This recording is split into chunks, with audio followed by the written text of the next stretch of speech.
100 দিনের কাজের বকেয়া টাকা এবং আবাস যোজনা থেকে পশ্চিমবাংলাকেই বঞ্চিত করার প্রতিবাদে কেন্দাফাড়ির অন্তর্গত হিজলগোড়া মোড় থেকে চিচুড়িয়া মোড় পর্যন্ত পশ্চিম বর্ধমান জেলা তৃণমূল যুব কংগ্রেসের নির্দেশে জামুরিয়া ব্লক 2 এর যুব সভাপতি পঞ্চানন রুইদাসের নেতৃত্বে একটি বাইক মিছিলের আয়োজন করা হয়। প্রায় কয়েকশো মোটর বাইক নিয়ে মিছিলটি করা হয়। মিছিলে উপস্থিত পশ্চিম বর্ধমান জেলা তৃণমূল যুব কংগ্রেসের সভাপতি পার্থ দেওয়াসী বলেন, 100 দিনের কাজের বকেয়া টাকা এবং আবাস যোজনা থেকে পশ্চিমবাংলাকে বঞ্চিত করার প্রতিবাদে তৃণমূল যুব কংগ্রেসের পক্ষ থেকে মোটর বাইক নিয়ে মিছিল করে প্রতিবাদ করা হয়। তিনি জানান, কেন্দ্রীয় সরকার যদি ভাবে 100 দিনের বকেয়া টাকা এবং আবাস যোজনা থেকে পশ্চিমবাংলার মানুষকে বঞ্চিত রেখে তাদের কাছে টেনে নেওয়া যাবে, তবে বিজেপি সরকার সেটা ভুল ভাবছে। আগামী 2024-এ যে লোকসভা নির্বাচন আসছে, সেই নির্বাচন পশ্চিমবঙ্গের মানুষের কাছে অত্যন্ত গুরুত্বপূর্ণ নির্বাচন। পশ্চিমবঙ্গের মানুষকে সঠিকভাবে সিদ্ধান্ত নিতে হবে, কেন্দ্রের অমিত শাহ এবং নরেন্দ্র মোদীর যে সরকার চলছে সেই সরকারকে সমর্থন করবে নাকি মমতা বন্দ্যোপাধ্যায়ের সরকারকে সমর্থন করবে।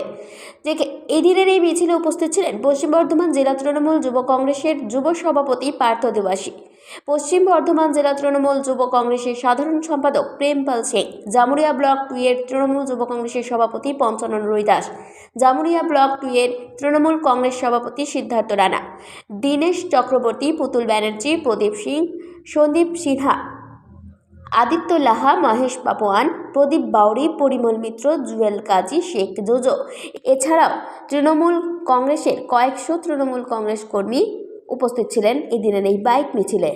যুব সভাপতি পার্থ দেওয়াসী উপস্থিত রয়েছে, আমার ব্লকের সহসভাপতি দীনেশ চক্রবর্তী উপস্থিত রয়েছে, আমার জেলার আমার স্নেহের ভাইপো প্রেমপাল সিং, আমার যুব সভাপতি পঞ্চানন রুইদাস, প্রদীপ ভাই, আমার অঞ্চল সভাপতি এবং যুব সভাপতি ভাইয়েরা, আপনারা বিজেপি সরকার গরিব মানুষের 100 দিনের টাকা, আবাস যোজনার টাকা, রাস্তার টাকা, নানা প্রকল্পের টাকা আটকে রেখেছে।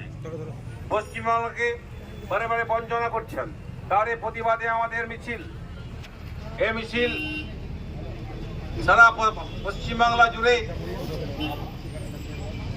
শুরু হয়েছে।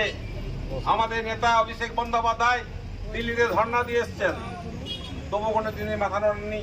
তাই আমাদের নেত্রী মমতা ব্যানার্জি আগামী 20 ডিসেম্বর মোদী সরকারের সঙ্গে বৈঠক করবেন, তা নড়ে আমরা আবার আন্দোলন শুরু করব। আমাদের এই আন্দোলন জামুরিয়া ব্লক থেকে যুব নেতৃত্বে শুরু হলো। এই আন্দোলন আমাদের সারাদিন চলে যাবে, কারণ এই আন্দোলন বন্ধ থাকবে না যতদিন না আমাদের গরিব মানুষের টাকা, খেটে খাওয়া মানুষের টাকা মোদী সরকার দেবে না। কারণ এই লড়াই আমাদের নয়, খেটে খাওয়া মানুষের লড়াই, গরিব মানুষের লড়াই, যারা দিন রাত পরিশ্রম করে মাথায় মাটি নিয়ে তাদের টাকা আটকে রেখেছে, তার এই প্রতিবাদে আমাদের লড়াই। জামুরিয়া থেকে গুরমিত সিংহের রিপোর্ট, 99 নিউজ বাংলা।